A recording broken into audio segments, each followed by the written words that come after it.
32 years have passed since the world witnessed one of the darkest chapters in human history. Today, Rwanda stands not just to mourn, but to fulfill a sacred constitutional duty, to remember the more than 1 million lives stolen during the genocide against the Tutsi. This is a story of a nation that was systematically broken by a century of divisive ideology, a poison introduced by colonial rule to shatter a once unified kingdom.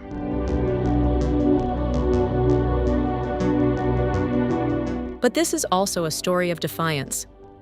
While the genocide against the Tutsi was a meticulously planned campaign of hate, fueled by state-run media and extremist politics, it was ultimately halted by the courage of Rwandans who refused to let their country perish. From the ashes of 1994, a new foundation has been laid, built on the principle of Ndi Umunyarwanda, the belief that being Rwandan transcends any ethnic label.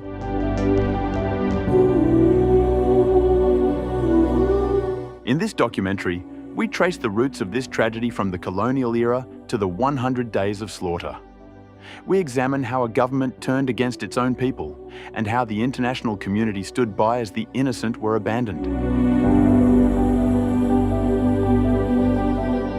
Most importantly, we look forward. We explore the new Rwanda, where reconciliation is no longer just a hope, but a measurable reality.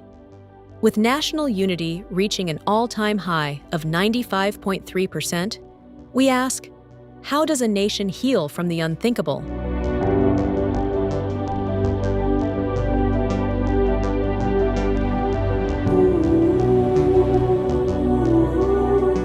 For a comprehensive understanding, we must look back to a time when Rwanda was defined by unity. Historically, the king, Umwami, served as a father figure to all Rwandans, leading a nation where identity was built on shared culture rather than ethnic segregation. That social fabric was intentionally shredded by Belgian colonialists and missionaries. They replaced traditional leadership with a system of divide and rule, going as far as to poison King Mutara III Rudahigwa in 1959, after he demanded national independence. In his place, they elevated the Parmi Hutu Party, an organization built solely on Hutu extremism. This wasn't just a political shift. It was the birth of state-sponsored violence. Between 1959 and 1963, thousands of Tutsis were murdered or forced into exile, while the international community stood by and watched.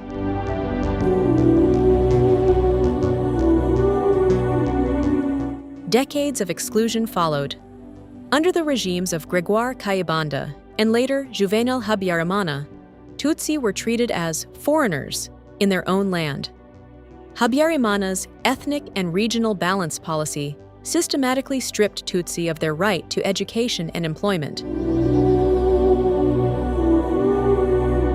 By 1990, as the Rwandan Patriotic Front, RPF Inkotanyi, began the struggle to liberate the country, the government chose the path of genocide over political dialogue. They didn't just fight a war, they prepared a massacre.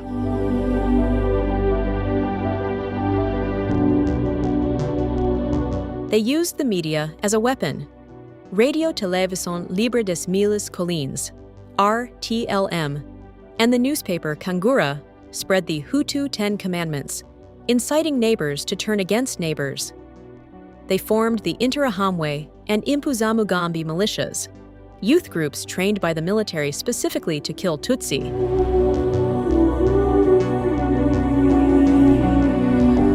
On April 7, 1994, the plan was set into motion. Over the next 100 days, more than 1 million Tutsi were slaughtered.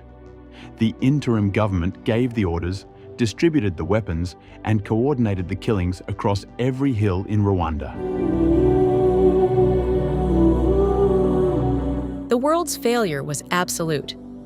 UN troops were ordered to stand down or withdraw. At Eto Kisukiro, Belgian soldiers abandoned thousands of Tutsi to certain death. Even Operation Turquoise by the French served more to protect the retreating genocidal government than to save the victims. The killing only stopped when the RPF in Katanyi, led by Paul Kagame, liberated the country in July 1994. They inherited a graveyard, but they refused to let Rwanda die.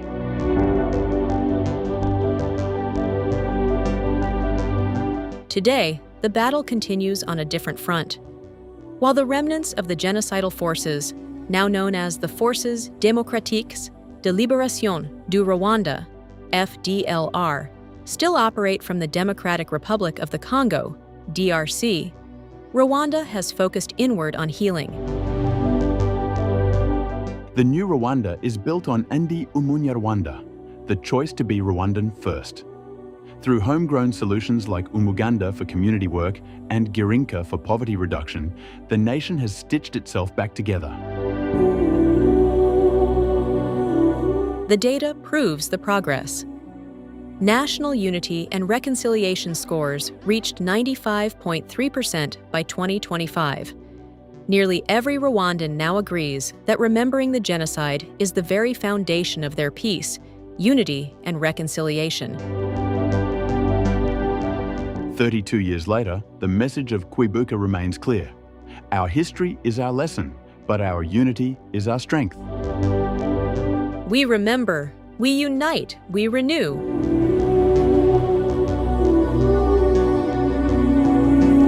Uruhare rwanjye ni ukwigisha bagenzi banjye mfitanye amateka, ba bandi twihishanye, ba bandi twarokorakanye hahandi, abigisha yuko twebwe ubwacu nk'urubyiruko ni twebwe imbaraga z'igihugu, ni twebwe tugomba kubaka igihugu, ni twebwe tugomba kurandura ya mateka mabi yatumye sigara ndi imfubyi.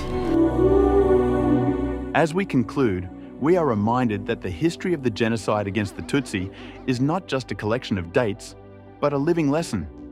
To remember every year is to reaffirm our choice as a people to never return to the darkness of our past. This journey of 32 years has proven that the ideology of hate, if not uprooted, only prepares the ground for its own return. That is why the mission to eradicate genocide ideology must remain the goal of every single Rwandan.